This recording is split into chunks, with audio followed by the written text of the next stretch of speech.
Oke,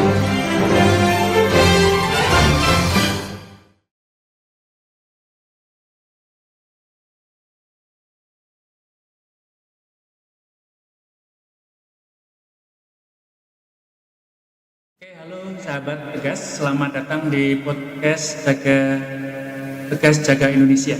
Hari ini suasananya memang sedikit berbeda karena kita masih dalam nuansa hangat untuk merayakan perayaan Imlek. Namun kita tidak hanya akan bicara soal kue keranjang atau barongsai. Lebih dari itu, kita akan membedah akar sejarah dan kontribusi nyata saudara-saudara kita etnis Tionghoa bagi Indonesia. Nah, saat ini sudah hadir di studio kita dua orang narasumber yang sangat luar biasa.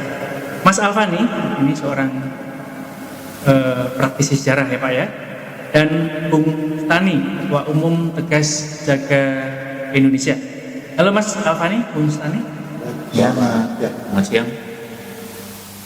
Baik, mengawali perbincangan kali ini kita akan bertanya dulu kepada Mas Alfani dulu deh.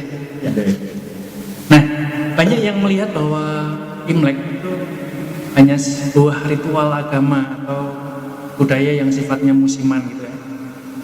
Secara historis itu bagaimana sebenarnya awal mula masuknya tradisi Imlek ke Nusantara? Dan bagaimana proses akulturasinya dengan budaya lokal di Indonesia sehingga punya karakter khas Indonesia begitu. Oke, terima kasih Mas Widi, Stani, Mas Natal, dan sahabat-sahabat semua. Ya. Untuk Imlek ini memang pertama-tama kita harus melihat bahwa secara umum bahwa budaya luar, ya, budaya dari peradaban manapun yang masuk ke Indonesia itu pasti akan selalu mengalami akulturasi, Mas. Ya, ini faktor utamanya adalah karena budaya asli Indonesia itu sudah ada, ya. Jadi sebelum masuknya budaya Tionghoa, ya kan, sebelum masuknya budaya India, budaya Islam dan budaya Barat di Indonesia, sudah ada budaya asli Indonesia. Ya. Bahkan sebelum agama-agama besar datang ke Nusantara, gitu ya. Itu masyarakat Indonesia sudah punya agama asli, ya, yang bukan nimisme dan dinamisme, ya, seperti yang selama ini kita baca di buku-buku sejarah yang formal. Tapi beberapa bentuknya sudah monoteistik. Nah, ini yang akan dipahami. Nah, kaitannya dengan Imlek, ya, dengan budaya Tionghoa, budaya China, pikir yang datang. Memang ini kan ada beberapa gelombang kedatangan masyarakat Tionghoa ke Indonesia, masyarakat China ke Indonesia. Yang pertama tentu saja ya asal-usul dari masyarakat Indonesia, ya, yaitu Melayu Mongoloid, ya, itu dari Yunan, Cina Selatan itu, China Selatan itu, ya, itu ya sebelum Masehi. Nah, tapi gelombang yang paling besar, ya, nah, makanya Indonesia disebut Melayu Mongoloid, ya. Nah, itu gelombang pertama. Walaupun nanti Melayu Mongoloid ini dibagi dua lagi. Jadi ada yang muda, Koto Melayu, ada yang Koto Melayu yang tua, Batak, Dayak, Nias, Toraja. Ya. Kemudian ada yang Melayu muda, Iltiru Melayu. Ini secara fisik kelihatan. Kalau kita lihat orang Batak dengan orang Jawa itu secara fisik agak terlihat, ya. Nah, itu tapi sama-sama Melayu Mongoloid, ya. Nah, berarti kita Mongoloid juga satu ras dengan orang China, orang Korea, orang Jepang, ya. Cuma bedanya kita pada subrasnya. Kita Melayu Mongoloid, mereka adalah Asia Mongoloid. Nah, ini, ya. Jadi sama-sama Mongoloid ini sebenarnya satu keluarga besar, ya. Nah, tapi kemudian, ya, gelombang kedua yang besar kedatangan orang China ke Indonesia itu Tionghoa itu pada masa VOC, ya, pada masa VOC ke Batavia, di mana VOC waktu itu membutuhkan pekerja-pekerja, ya, untuk membangun kota Batavia, ya. Nah, tapi kemudian orang-orang China ini, ya, kemudian menjadi gangguan bagi VOC, sehingga sehingga terjadilah GGRP Cina tahun 1740 ya. Nah, tahun 1740 yang nanti mungkin bisa kita cari sumber-sumbernya itu. Ini unik ya, di mana VOC itu banyak melakukan mungkin istilah sekarang ya istilahnya genocide ya, istilah yang populer lah ya, itu genocide mungkin ya, karena secara sistematis VOC banyak membunuh orang-orang China ya, sehingga orang-orang China itu banyak lari, banyak ngungsi ke timur. Nah, di sini mereka ketemu dengan pasukan Mataram yang memang sudah lama ingin menyerang Batavia dan baru saja kalah beberapa tahun yang lalu. 1740 pasukan Mataram kan pernah menyerang VOC di Batavia itu berapa puluh tahun sebelumnya, 1628 dan 1629 ya. Jadi akhirnya terjadi sekutu. Jadi orang-orang Cina ini bersekutu dengan pasukan Mataram untuk menyerang VOC ya, menyerang VOC. Sayangnya ini yang disebut Perang Kuning ya, 1741 sampai berapa tahun kemudian. Nah, ini unik ya. Akhirnya Belanda kemudian pada masa Hindia Belanda setelah VOC runtuh itu melakukan politik segregasi ya. Politik segregasi itu dia dengan sistematis memecah belah penduduk-penduduk non Eropa. Jadi dibagi tiga ya. Pada masa Hindia Belanda itu penduduk di Nusantara ini, penduduk di Hindia Belanda dibagi tiga. Yang paling tinggi itu Eropa, Belanda, Inggris dan lain-lain. Kedua itu timur, orang timur, Cina, orang China, orang India, Arab ya. Dan bawahnya Inlander. Nah, ini bukan hanya pembagian satu sosial, Inlander itu bumi putra, istilah kaum pergerakan itu bumi putra ya. Nah, ini juga menyangkut profesi. Nah, orang-orang timur ini dilarang sama sekali menjadi birokrat ya, nggak boleh jadi pegawai negeri, nggak boleh jadi tentara ya. Nah, orang-orang pribumi dibagi dua, yang bangsawan masih boleh jadi birokrat, jadi camat, paling tinggi bupati, presiden ke atas tuh Belanda semua, jadi masih boleh tuh bangsawan Raden Mas itu jadi pegawai negeri, jadi tentara Kenil ya. Pak Harto itu kan Kenil, Pak Harto Kenil ya kan, Gatot Subroto Kenil gitu, banyak orang Indonesia ya. Nah, tapi yang kalau kayak jelata jadi petani ya. Jadi memang pembagian ini masih terasa ya. Nah, ketika masa Orde Baru orang Tionghoa ini nggak ada pilihan lain ya, tapi nanti mungkin dijelaskan ya, sehingga mereka lebih fokus ke bisnis karena nggak mungkin jadi PNS ya, nggak bisa di TNI Polri nggak bisa, jadi mereka fokus ke bisnis dan lebih berkembang usaha bisnis. Jadi mengenai akulturasi memang budaya Indonesia ini kuat ya. Jadi budaya yang datang, budaya luar yang datang itu dipangku, kalau istilah Jawa dipangku.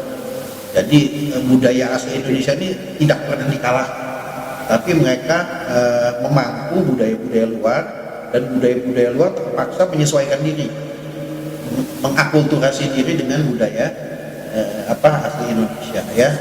Contohnya seperti Imlek ini ya kan. Nah, di Betawi ini ya kan ada tradisi bandeng ya. Orang-orang Tionghoa kan menganggap bandeng itu sumber rezeki, sumber kemakmuran. Nah, tapi oleh orang Betawi diklaim juga itu ya. Diklaim secara positif ya.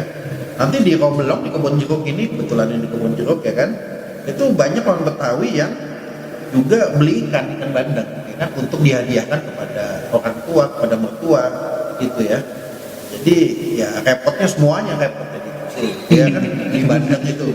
Jadi bukan orang Tionghoa aja ribut yang agak repot pada saat Imlek. Betawi juga Betawi kan dari bandeng. Sebab kalau akan dianggap nggak sopan bila menantu nggak ngasih bandeng kepada mertua. Iya. Jadi bahwa itu terjadi, itu akulturasi. Di Jawa Tengah, di Lasem kita lihat sendiri arsitekturnya dan sebagainya ya kan. Nah, pas saat penyerangan VOC Perang Kuning itu antara Mataram yang bersekutu dengan pasukan Cina lawan VOC, itu juga banyak terjadi Jadi sesungguhnya antara warga Tionghoa dengan yang lain-lain, suku lain di Indonesia itu tidak ada masalah dan sudah berakulturasi, bahkan pernah bersatu melawan VOC. Yang memecah belahnya siapa? Ya Belanda. Hindia Belanda dengan melakukan politik segregasi. Bahkan sampai ke sekolah, Mas Widi. Kuliah zaman dulu itu seragamnya sesuai dengan sukunya. Misalnya mahasiswa Stovia. Mahasiswa Stovia itu, ya kan? Kalau dia orang Jawa, kuliahnya harus pakai belangkon, pakai beskap, gitu. Kalau orang Cina, orang Tionghoa, dia kuliahnya ya nggak boleh pakai belangkon karena di Cina ya harus pakai ya koko lah, topi Cina atau apalah gitu kan, koko, baju koko. Ya, jadi ini politik identitas, politik busana. Bahkan yang baru pulang haji, orang-orang haji itu yang dipaksa oleh Belanda memakai peci putih. Jadi peci putih itu bikinan Belanda. Jadi saya juga bingung kalau ada umat Islam yang masih pakai peci putih. Kalau kiai-kiai itu ya pakai sorban. Kiai-kiai itu zaman dulu pakai sorban, cuman untuk pakai sorban ada syaratnya, harus hafal sekian hadis dan sebagainya. Jadi ini yang bisa saya katakan, pertama masalah akulturasi budaya asli Indonesia sangat kuat, sehingga dia tidak hilang, dia memangku dan bahkan tanda kutip menaklukkan budaya-budaya luar termasuk budaya Cina, termasuk Imlek itu sendiri ya. Nah, kira-kira begitu sebagai pengantar, nanti mungkin kita diskusi ya.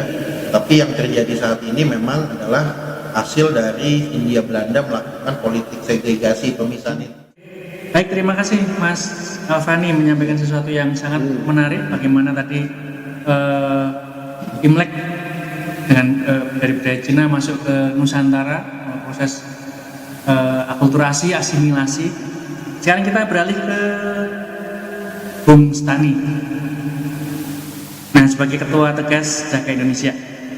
Nah, Bung Stani, sebagai Ketua Tegas Jaga Indonesia, organisasi Bung Stani ini kan sangat menekankan soal persatuan bangsa, ya kan, soal keberagaman dan sebagainya. Nah, seringkali ada sebuah narasi yang seolah-olah memisahkan kaum keturunan dari perjuangan kemerdekaan. Nah, mungkin Bung Stani bisa menceritakan sedikit dari perspektif Bung Stani, bagaimana keterlibatan kaum keturunan dalam titik-titik krusial pembentukan Indonesia. Silakan Bung Stani. Oke, terima kasih Mas Widi. Jadi kalau saya bilang seperti yang Pak Fani jelaskan, bahwa sebenarnya jauh sebelum kemerdekaan Republik Indonesia, sebenarnya komunitas Tionghoa itu membantu perjuangan daripada ini kalau itu yang dijelaskan tadi di Mataram gitu kan, kejadiannya di Mataram itu waktu dia mengepung benteng VOC, di mana akhirnya kita tahu bahwa ya Peter Sunpun itu meninggal karena diracun kan gitu kan. Kemudian kalau di sebelum kemerdekaan itu ketika Sumpah Pemuda di Jalan Keramat itu rumahnya itu udah pemiliknya orang Chinese. Nah, namanya Simpong Liang pemiliknya itu Jalan Keramat. Kemudian ketika kemerdekaan ada juga ketika peristiwa Rengas Dengklok. Ketika peristiwa Rengas Dengklok itu ketika Bung Karno, Bung Hatta diculik oleh para pemuda, di mana ada Khairul Saleh, Malik, ada Wikana. Itu kan akhirnya yang dibawa ke sebuah rumah yang pemiliknya adalah orang Cina juga, namanya Jiao Ping Song. Gitu. Cuman memang dalam sejarah bangsa kita, sekali lagi seperti yang bilang Pak Fani, Belanda itu melakukan politik pecah belah. Ketika revolusi mulai berkobar dan tentara Inggris itu masuk dengan diboncengin menikah, itu memang dari awal itu sudah ditakut-takut orang Cina itu bahwa kalian itu dia akan dikerjain. Karena dikata orang-orang pejuang-pejuang itu akan melakukan tindakan-tindakan kriminal pada kalian. Maka dibentuklah namanya Poankui. Nah, itu pasukan, ibaratnya itu pasukan bela diri yang isinya komunitas Tionghoa. Kakek saya dari ibu itu masuk ke Poankui. Jadi mereka direkrut untuk menjaga tokonya, itu jaga apanya, aset-asetnya. Gitu. Nah, Ini politik ini mulai bergeser kembali ke zaman Orde Lama. Zaman Orde Lama sendiri pun itu mereka itu selalu ada kebijakan yang namanya PP nomor 10 tahun 1959. Milik warga negara. Ya, Pak. Pertama itu adalah isinya, ini saya baca supaya saya nggak salah, melarang pedagang kecil milik asing atau Tionghoa di kabupaten atau desa kecil. Ya. Nah, impactnya adalah eksodus. Jadi ada beberapa komunitas Tionghoa yang akhirnya eksodus kembali lagi ke negara. Lalu di sana juga mereka nggak bisa apa-apa. Betul. Bisa. Di China waktu itu lagi revolusi kebudayaan, Ya, betul. lebih parah lagi. Lebih parah lagi. Lebih parah lagi. Tahun 50-an itu, 40-an, 50-an lagi revolusi kebudayaan. Itu kurang lebih menurut data itu 102.000 sampai 109.000 yang mereka eksodus kembali ke kalau kita bilang yang namanya men. Nah, terus kemudian kebijakan ganti nama. Terus ada nasionalisasi aset, nasionalisasi aset sih kayaknya semuanya. Ini orang Chinese ini kena 2 kali nih. Itu kebijakan Orde Baru. Ketika ketika G30 SPKI itu meletus. Nah, setelah itu ada pembersihan. Orang China itu dibilangnya adalah antek PKI. Baperki. Selalu jadi korban ya. Lalu jadi korban. Tuh. Nah, isinya inilah Impres nomor 14 tahun 67 itu membatasi adat istiadat Tionghoa kan nggak boleh. Terus mereka untuk beribadat juga nggak bisa, orang Konghucu ya. Dan Konghucu itu harus dilebur jadi Buddhis. Nah, dan jadi saya dengar ceritanya bahwa dari teman-teman Konghucu bahwa sebenarnya aset-aset mereka itu termasuk kelenteng itu akhirnya supaya tinggi itu mereka jadi pihak Buddha. Ya sebenarnya itu adalah Konghucu. Seperti itu. Yang kedua adalah asimilasi paksa, ganti nama. Misalnya kayak bapak saya namanya Tuan Teng Ho dan bahasa Indonesia.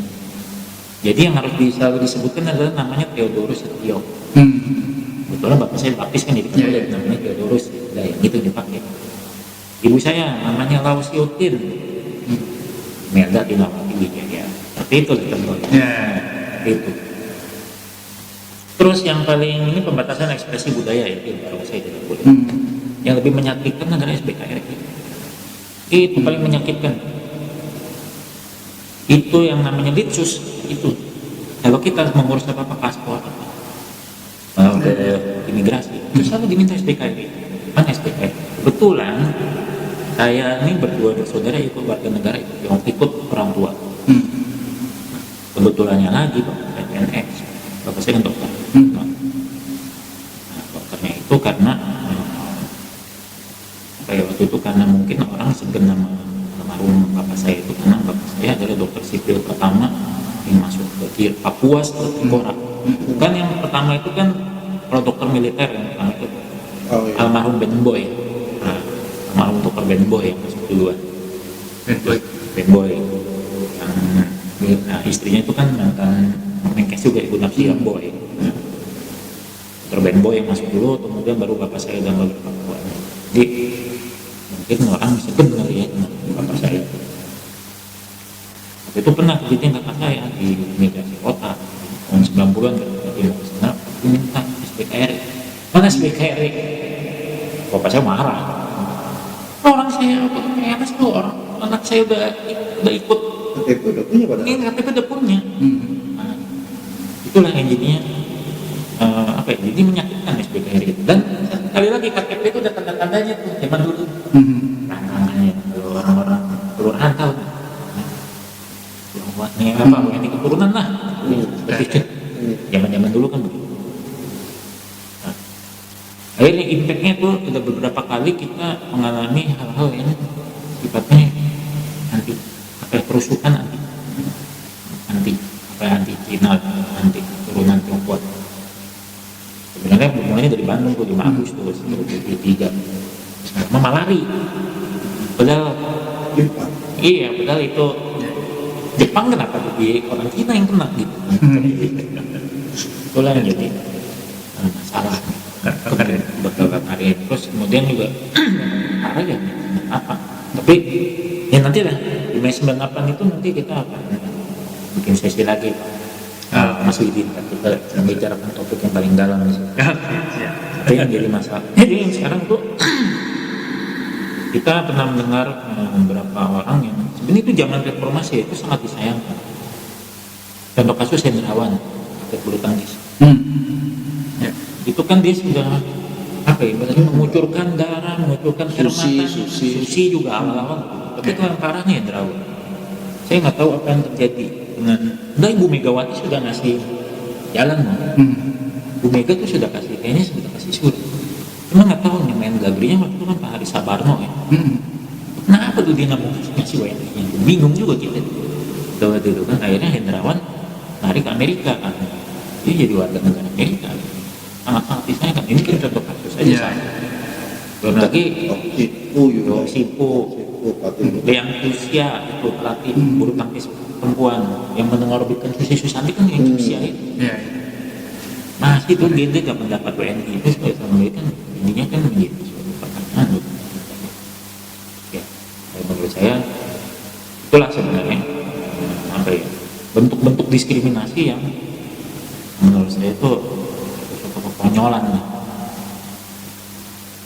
Ya itu dari saya seperti itu. Nanti mungkin Pak bisa menjelaskan yang lebih jauh lagi. Ya, oke. Tani. Sekarang kita kembali ke Mas Alvan ini.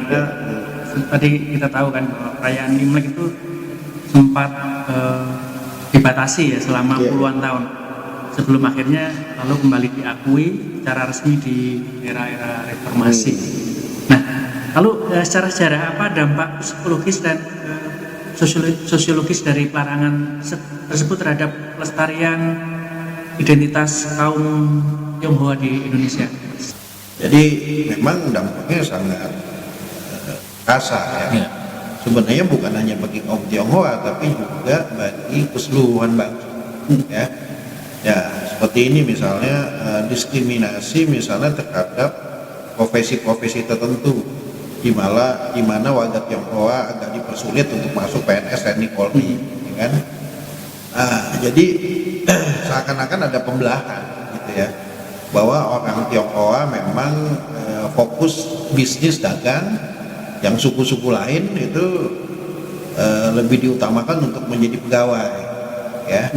Ini memang desain Belanda bahwa Hindia Belanda itu negara pegawai, Binnenstaat ya kan. Nah akibatnya apa? Terjadi ketimpangan jumlah entrepreneur ya. Ya kalau kalangan Tionghoa kan minoritas ya, jumlahnya kan berapa persen gitu ya.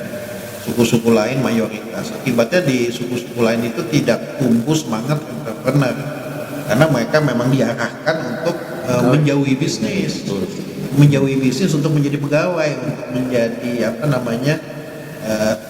ya mungkin sedikit intelektual ya, sedikit dosen ya, guru atau apa. Tapi intinya yang non bisnis gitu ya. Ini kan jadi aneh ya. Jadi ya, akibatnya kalau kita lihat kenapa negara kita belum menjadi negara industri maju ya, karena jumlah pengusahanya masih sedikit ya seperti itu kira-kira ya. Jadi itu dampaknya bagi bangsa. Jadi saya pikir bukan hanya bagi warga Tionghoa tapi bagi bangsa ini sangat dirugikan ya kan. Masih ada persepsi sampai sekarang gitu gitu kan. Bahkan kalau ada orang Tionghoa nggak punya toko disebutnya Citato, Cina tanpa toko. Itu kan malah aneh. Jadi saya pernah ngajar di sebuah SMA ya, saya sebut namanya aja nggak apa-apa, SMA Sinadharma ini 3 tahun lah di Jembatan 5 itu. Ketika saya masuk ngajak SMA itu ya memang anak-anak itu orientasinya bukan untuk menjadi pegawai, nggak ada yang pengen jadi TNI Polri, nggak ada yang pengen jadi dosen, nggak ada yang pengen jadi apapun lah, kecuali jaga toko orang tuanya yang di Jembatan 5 itu. Jadi pulang sekolah mereka langsung bantuin jaga toko di Jembatan 5 itu ya. Nah tapi setelah saya masuk saya cuci lah dikit-dikit gitu kan. Akhirnya ternyata mereka bisa tembus masuk UI, ada yang masuk UGM gitu ya. Yang menurut mereka tadinya kampus-kampus negeri itu apalah namanya, mereka akan merasa didiskriminasi dan Betul. bagaimana. Betul. Tapi saya yakinkan bahwa sekarang sudah reformasi, sudah terbuka ya kan. Ya itu milik semua bangsa kampus-kampus itu. Jadi ya bisa saja dan terbukti mereka masuk. Jadi mulai saya ngajar di situ sampai sekarang itu tiap tahun ada aja yang masuk perguruan tinggi negeri. Ini tradisi yang kita coba bangun. Jadi ada yang cita-citanya jadi TNI Polri ya. Iya. Gitu. Jadi bagus ini ya, dalam artian ya warga Tionghoa tidak melulu kacamata kuda hanya bisnis. Tapi mereka yang punya skill militer ya atau badannya bagus ya masuk TNI Polri misalnya. Yang punya intelektual bagus seperti Bu Stella itu ini dosen. Betul. Dia bukan pebisnis, dia dosen ya kan Bu Stella, dan namun cerdas sekali kan. Bisa ngajar dia kan dosen di Tsinghua, universitas terbaik di Asia itu. Jadi ini yang harus kita lebur gitu ya. Sebaliknya ya kalangan suku-suku lain ya katakanlah kalau kita sebut pribumi itu ya, walaupun istilah pribumi ini nggak dipakai lagi, itu ya harus mulai banyak mendalami sektor-sektor yang tadinya menjadi sektor tradisional warga Tionghoa gitu ya. Bisnis itu jangan melulu pengen jadi PNS ya. Teman-teman saya itu waktu kuliah di UI waktu itu ya pengennya di PNS atau kerja di swasta besar. Iya. Gak ada yang kepikir memulai bisnis atau jaga toko atau apa gitu ya, kecuali kepepet kayak saya ini ya kan. Akhirnya iya ya, jadi banyak orang-orang warga suku-suku non Tionghoa itu kan yang jadi pengusaha karena kepepet gitu kan, karena udah mentok dari pegawai udah di swasta, akhirnya ya sudah bisnis ternyata malah lumayan gitu loh. Karena memang mindset pengusaha itu bisnis itu beda dengan non itu ya, dengan non pengusaha. Ya itu yang membuat bangsa ini akan maju. Jadi yang harus kita dorong ke situ. Nah sementara warga Tionghoa karena sudah terlalu banyak ini yang jadi pebisnis harus mulai diarahkan ke profesi lain. Nah disitulah bangsa ini akan maju dan menyatu gitu ya. Jadi kita harus lawan itu politik segregasi yang diwariskan oleh Hindia Belanda dan Orde Baru gitu. Jadi kira-kira seperti itu. Jadi dampaknya itu ya memang bangsa Indonesia nggak maju, baik dampak psikologis secara budaya ya dampak budaya yang tadi Mas Widi tanyakan misalnya dampak budayanya ya identitas kaum Tionghoa ini memang tergerus ya banyak ya anak-anak sekolah warga Tionghoa yang bisa bahasa Mandarin atau bahasa budaya aslinya nggak mengerti gitu ya, tapi ya itu kan sekarang sudah mulai hidup lagi ya. Ada sekolah-sekolah yang swasta yang mengajarkan bahasa-bahasa Mandarin dan sebagainya, bahkan sekolah-sekolah Islam pesantren juga sudah mulai banyak yang mengajarkan bahasa Mandarin, karena kebutuhan ke depan kan kita harus menguasai salah satu bahasa itu selain bahasa Inggris. Ini kebutuhan ke depan yang minimal kalau kita gelodok bisa dapat lebih murah lah. Seperti itu ya. Sama kalau kita ke Jogja kan harus bisa bahasa Jawa ya kan? Kalau kita pakai bahasa Indonesia pasti lebih mahal gitu lah. Kira-kira gitulah ya. Jadi untuk praktis, jadi yang saya bayangkan Indonesia ke depan ini harus blended dari sisi profesi ya. Semua orang bisa jadi TNI Polri, semua orang bisa jadi pengusaha, semua orang bisa jadi dosen dan sebagainya. Baik, terima kasih Mas Alfani, sangat menarik apa yang disampaikan tadi. Mungkin ada tambahan dari Bung Stani untuk apa yang disampaikan oleh Semuanya sekarang bergerak menuju, kalau kata presiden yang terdahulu, menuju Indonesia emas, bukan Indonesia cemas. Karena sekali lagi, mari kita maju bersama-sama sekarang dengan tanpa melihat entitas dari masing-masing orang. Jadi sekali lagi di tahun kuda ini mari kita berpatu bersama-sama untuk menjadi bangsa yang lebih baik lagi. Demikian Mas Widi. Oke, baik. Terima kasih atas ulasan Pak Ya. Mas Alfani dan Bung Tani. Ya. Luar biasa obrolan kita hari ini. Kita belajar bahwa sejarah itu bukan soal siapa yang lebih dulu, tapi soal siapa yang mau berjuang bersama. Betul. Terima kasih Mas Afani atas perspektif sejarahnya dan terima kasih Bung Tani atas semangat Sama-sama. persatuannya. Sahabat Tegas, Imlek adalah pengingat bahwa keberagaman adalah kekayaan, bukan kelemahan.